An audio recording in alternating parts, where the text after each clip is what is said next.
બનાવીએ આપણે બટાકા પૌવા. એના માટે આ સ્પેશિયલ ઉત્તમના જાડા પૌવા લેવાના. જેટલા પૌવા જાડા હોય તો એ ખીલેલા અને આખા રહે. એક વાડકી પૌવા આ ડિનર માટે બનાવીએ છીએ એટલે થોડા વધારે બનાવીએ છીએ. 1.5 વાડકી પૌવા લીધા છે.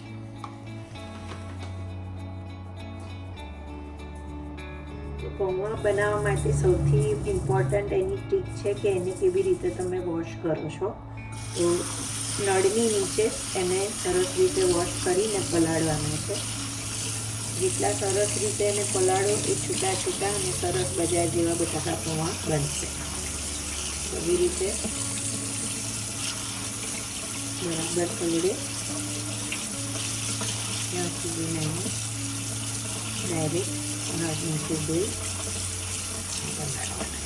હવે એને આ રીતે કાણાવાળું ઢાંકણું ઢાંકીને મૂકી રાખીશું અને હવે બધી સબ્જી કટિંગનું કામ કરીશું. ત્યાં આ પૌવા પહેલી વાર પલાળે 10 મિનિટ થઈ ગઈ છે. એ આ રીતે એક કપમાં પાણી લઈ અને એ પાણીથી આપણે પૌવાને આ રીતે થોડું નાખી અને હલાવતા જઈશું અને એને છૂટા પાડી દઈશું. એકદમ પોલા હાથે કે પૌવા તૂટી ના જાય. આમ કરવાથી પૌવા એકદમ પોચા થશે અને મોડે ટાઈમ સુધીને પૌવા એવા રહેશે, ચવડ નહીં થઈ જાય. આવી રીતે એને એકદમ ફરી પલાળી દેવાના. જોઈ શકો છો કેવા ફૂલી ગયા અને છૂટા થઈ ગયા. આ રીતે પૌવાને પલાળી અને હવે ફરી એને 5-10 મિનિટ માટે મૂકી દઈશું. મીનવાઇલ આપણે જોઈ લઈએ શાક બધું જે કાપ્યું છે ને તૈયાર કર્યું છે તે. આવી રીતે 2 કપ પાણી નાખીને છૂટા પાડતું જવાનું એટલે તમે જોઈ શકો છો કે પૌવા કેવા સરસ છૂટા થઈ ગયા છે. હવે ફરી એને આપણે ઢાંકી દઈશું એટલે 10 મિનિટ પછી આપણે એને પૌવા બનાવીશું. હવે આપણા પૌવાના ઇન્ગ્રીડિયન્ટ્સ અને વેજીટેબલ્સ બધું કટિંગ થઈને રેડી થઈ ગયું છે. આપણા પૌવા પણ સરસ રીતે પલાળી દીધા છે. હું બતાવ્યા હતા એ પ્રમાણે એક મોટી ડુંગળી છે જેને ઝીણી કાપેલી છે. 5 કે 7 લીલા મરચાં છે જેને ઝીણા કાપેલા છે. થોડા સિંગદાણા છે, સોલ્ટેડ કાજુ છે થોડા, અને એક નાનું મીડિયમ સાઇઝનો બટાકો છે જેને ઝીણો કાપેલો છે. આ ઝીણા ધાણા છે જે આપણે પછી પૌવામાં નાખીશું. જે રીતે સરસ રીતે પલળી ગયા છે એમાં આ લીંબુનો જ્યુસ છે જે પણ આપણે પૌવામાં નાખીશું. સોલ્ટ અને સુગર એટલું આપણે પૌવાનામાં નાખીશું અને આ બધી વસ્તુનો કેવી રીતે વઘાર કરીશું એ પછી આપણે જોઈએ. આપણે બટાકા પૌવા વઘારવા માટે તેલ મૂકીશું. બટાકા પૌવામાં થોડું સરખું તેલ મૂકવાનું એટલે આશરે 4-5 ચમચી જેટલું તેલ છે કારણ કે પૌવાની ક્વોન્ટિટી પણ વધારે છે. હવે આપણે વઘાર કરીશું. 3-4 લવિંગ, 3-4 મરી, 1/2 ચમચી જેટલી રાઈ,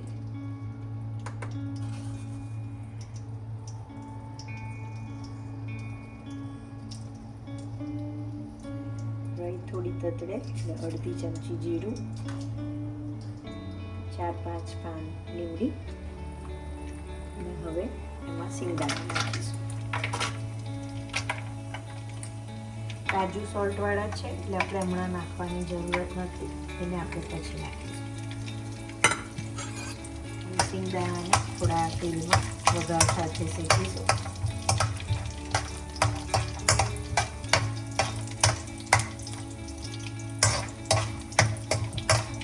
નાખ્યા પછી ડુંગળી બધી નાખી દઈશું.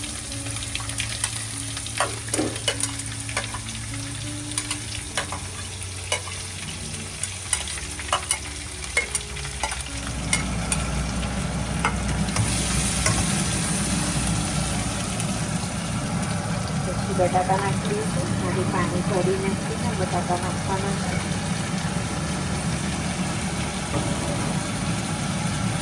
બંનેને હલાવી દઈશું.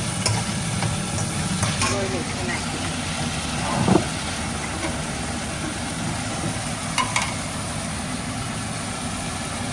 બટાકા અને ડુંગળીના ભાગનું મીઠું નાખી દઈશું. 1 ચમચી જેટલું મીઠું નાખી દઈશું.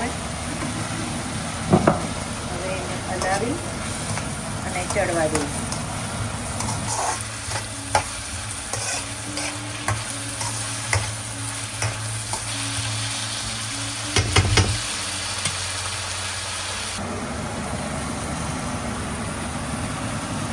થોડી થોડી વાર એને હલાવતા રહીશું જેથી નીચે ચોંટે નહીં.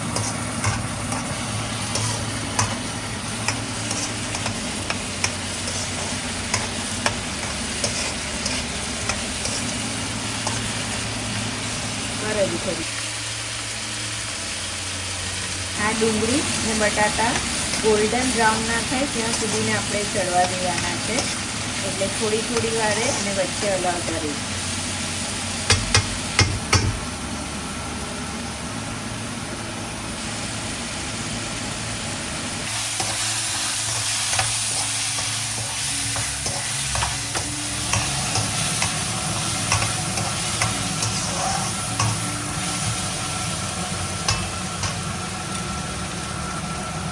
કાજુ ઉમેરી દઈશું. ફરી એકવાર હલાવી દઈશું.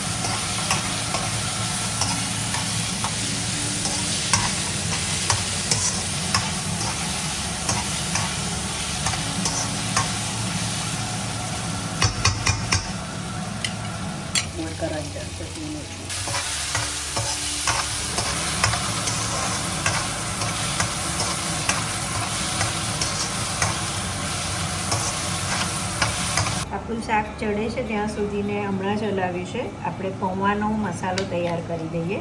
તો પૌવામાં આપણે પહેલાં 2 ચમચી જેટલું લેમન જ્યુસ નાખીશું.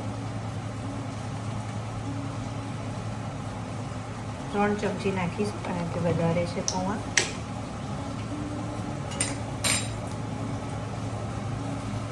બે ચમચી મીઠું નાખીશું.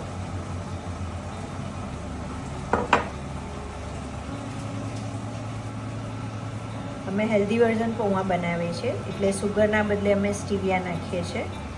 1.5 સ્પૂન સ્ટીવિયા.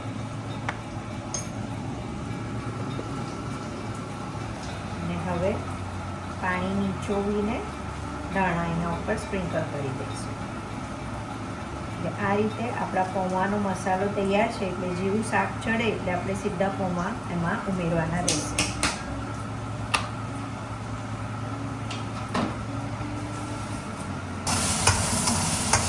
જોઈ શકો છો હવે ધીરે ધીરે ચડવા માંડ્યું છે ડુંગળી અને બટાકા. હજુ આપણે એને ગોલ્ડન થવા દઈશું. અને જોઈ શકો છો કે તેલ થોડું દેખાય છે આજુબાજુ વધારે. એ જરૂરી છે કે જ્યારે પૌવા નાખીશું તો પૌવા માટે આપણે તેલની જરૂર પડશે. તો પ્રોપર તેલ નહીં હોય તો પૌવાનો સ્વાદ સરખો નહીં આવે અને ગળામાં અટકશે.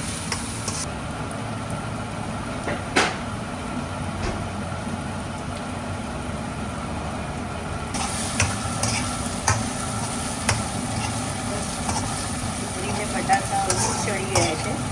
આપણે એને શેકીને થોડા ગોલ્ડન થવા દેવાના છે. જેનો એક અલગ જ સ્વાદ આવે છે પૌવામાં. એટલે અમે ઓલવેઝ એવી રીતે જ ડુંગળી બટાકાને ચડાવીએ છીએ અમારા બટાકા પૌવા માટે.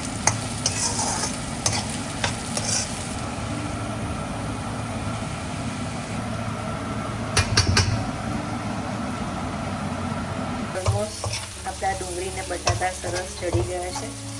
થોડા ગોલ્ડન થઈ ગયા છે. હવે આ સ્ટેજ પર ગ્રીન ચીલી નાખવાનું. જો પહેલેથી નાખી દઈએ ને તો આ જેટલું શેકાય એની સાથે મરચાં શેકાઈને એમાં કડવો ટેસ્ટ આવે. એટલે આપણે મરચાં હંમેશા પાછળથી નાખીએ છીએ. હવે મરચું નાખીને સતત હલાવી 1 મિનિટ માટે શેકીશું જેથી મરચાંની કચાશ જતી રહે. એટલા જ આપણે શેકવાના છે. મરચાંને બહુ પકાવી નથી દેવાના.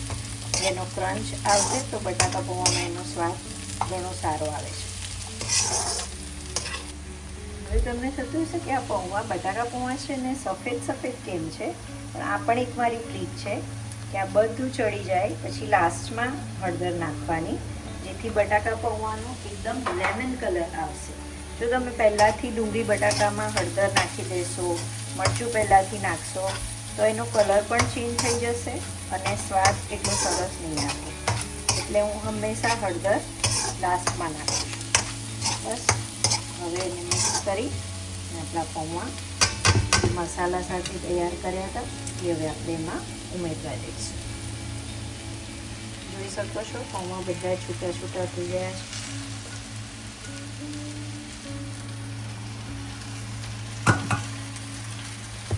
ધીમેથી ચમચો હલાવી નીચેથી ઉપરની તરફ ટર્ન કરી ધીરે ધીરે હલાવી અને શાક ડુંગળી બટાકા સાથે પૌવાને આપણે મિક્સ કરતા જઈશું. પૌવાને બહુ જ હળવા હાથેથી એકદમ ધીરે ધીરે હલાવવાના છે, અધરવાઇઝ પૌવા તમારા તૂટી જશે અને એનો સ્વાદ પણ સારો નહીં આવે. નીચેથી ઉપર લઈ અને બસ ખાલી આમ મૂકી દેવાનું છે, બિલકુલ એને ઘસવાનું નથી. એકદમ હલકા હલકા હાથે હવા છૂટા પાડવાના છે. જોઈ શકો છો આપણા પૌવા મિક્સ થઈને પણ એકદમ આખા અને છૂટા છૂટા છે. દરેક પૌવા પર પ્રોપર તેલ ચોટેલું છે અને આપણા વેજીટેબલ, નટ્સ, મરચું, દાણા બધું પણ તમે સરસ રીતે એનો કલર ગ્રીન એમાં જોઈ શકો છો. તો જો આ રીતે તમે પૌવા બનાવશો તો સેમ આવા જ પૌવા તમે બનાવી શકશો. Thank you.